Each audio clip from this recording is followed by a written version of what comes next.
नमस्ते भाऊ. घटनेचे शिल्पकार डॉक्टर बाबासाहेब आंबेडकर म्हणतात की लोकशाहीनं आपलं स्वरूप बदललं असलं तरी लोकशाहीचं मूल्य बदलत नाही. ती समता, स्वातंत्र्य, बंधुता या तत्वांवरच आधारित असते. आधुनिक लोकशाहीचं ध्येय म्हणजे एखाद्याचे अधिकार कमी करणं इतकंच नसून लोकांचं कल्याण साधणं हे आहे. मात्र दुर्दैवानं आपण पाहत आहोत की आज देशातल्या राजकीय स्थिती कुठल्या दिशेनं जात आहे, कुठल्या पातळीवर देशाचं राजकारण जात आहे. राजकीय सत्तेचे सत्ता संघर्ष सुरू आहेत. राजकारण एका खालच्या पातळीवर जात आहे. लोकशाहीकडून हुकुमशाहीकडे वाटचाल होतीये. हे आपण सगळेजण आज उघड्या डोळ्यांनी पाहत आहोत. या देशात सुरू असलेल्या वातावरणामुळं सामान्य माणूस मात्र भरडला जातोय.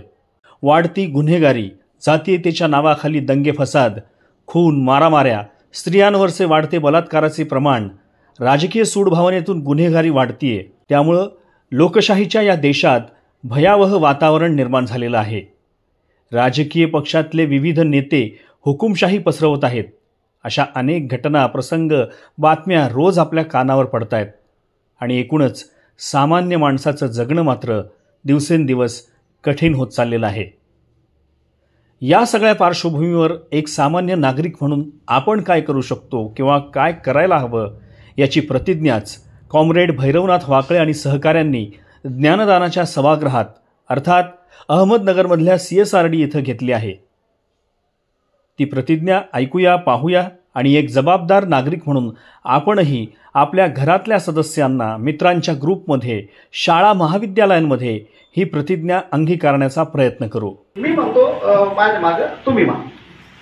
आम्ही भारताचे लोक देशाचे जबाबदार नागरिक या नात्याने भारतीय संविधानाला साक्षी ठेवून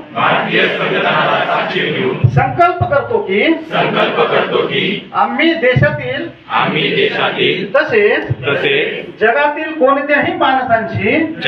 कोणत्याही माणसांशी जात, धर्म, वर्ग, लिंग, भाषा, प्रदेश, अन्न या व अशा कुठल्याही आधारावर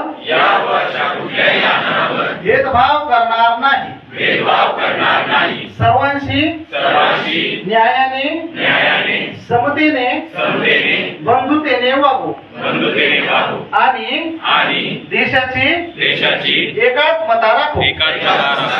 कारण आम्हाला माणसांचा अखंड भारत पाहिजे आहे. Okay, thank you.